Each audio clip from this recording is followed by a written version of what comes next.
Hello అండి. ఈరోజు మా ఇంట్లో మేమైతే బగారా రైస్ అయితే చేసుకున్నాము. నేనైతే రైస్ కుక్కర్లో అయితే చేసేస్తున్నాను. మీకైతే ఇప్పుడు ప్రాసెస్ అయితే చెప్పేస్తాను. ముందుగానే రైస్ కుక్కర్లో అయితే నేను బాస్మతి రైస్ అయితే కడిగేసి పెట్టేసుకున్నాను. ఇప్పుడైతే స్టవ్ ఆన్ చేసేసి బాండీలో అయితే ఆయిల్ వేసుకున్నాను. ఆయిల్ హీట్ అవ్వగానే నేను చూపిస్తున్న మసాలా దినుసులన్నీ వేసేసి ఫ్రై చేసేసుకుంటున్నాను. మసాలా దినుసులు అయితే ఫ్రై చేయగానే పొడుగ్గా సన్నగా కట్ చేసుకున్న ఉల్లిపాయ ముక్కలు అయితే వేసేసి ఫ్రై చేసుకుంటున్నాను. ఉల్లిపాయ ముక్కలతో పాటే 2 పచ్చిమిర్చి అయితే చీల్చేసి వేసేసుకున్నాను. కలుపుతూ వాటిని అయితే ఫ్రై చేసుకుంటున్నాను. మసాలా దినుసులు ఇంకా ఉల్లిపాయ ముక్కలు అయితే ఫ్రై అవుతూ ఉండగా ఈలోగా అయితే నేనైతే పక్కన జాజికాయను అయితే నలగొట్టేసి పౌడర్ లాగా అయితే చేసేసుకున్నాను. ఇప్పుడైతే అది కూడా వేసేసి కలిపేసుకుంటున్నాను ముక్కల్లో. ఇవి అయితే కొంచెం ఫ్రై అవ్వగానే కొంచెం అల్లం వెల్లుల్లి పేస్ట్ అయితే వేసేసి కలిపేసుకుంటున్నాను ముక్కల్లోనే. అల్లం వెల్లుల్లి పేస్ట్ వేసాక అయితే బాగా కలుపుకుంటూ ఫ్రై చేసుకుంటున్నాను. అల్లం వెల్లుల్లి పేస్ట్ అయితే కొంచెం కలర్ చేంజ్ అయిన తర్వాత సన్నగా కట్ చేసుకున్న టమాటా ముక్కలను అయితే వేసేసుకున్నాను.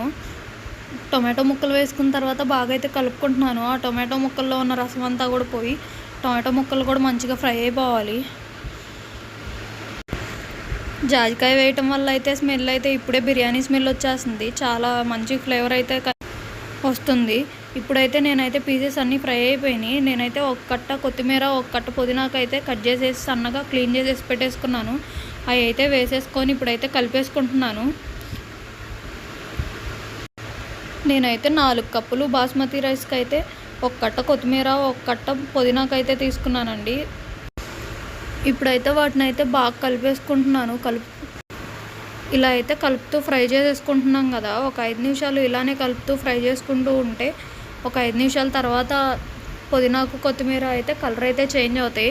అవి అయితే బాగా ఫ్రై అయిపోయినట్టే, పచ్చి స్మెల్ అయితే పోతాయి. ఇప్పుడు మంచి ఫ్లేవర్ వస్తూ ఉంటుంది.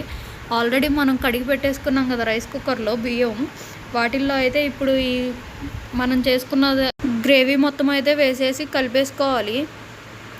ఆ గ్రేవీలోనే ఇప్పుడు మనం అయితే ఒక స్పూన్ సాల్ట్ వేసేసి మన టేస్ట్ సరిపోయేటట్టు వేసుకోండి. నాకైతే ఒక స్పూన్ సరిపోయింది సాల్ట్. నేనైతే ఒక స్పూన్ సాల్ట్ వేసేసి కలిపేసుకున్నాను. కలిపేసుకొని ఇంకా అదైతే తీసుకెళ్ళి రైస్ కుక్కర్లో పెట్టేసి అయితే ఆన్ చేసేసాను.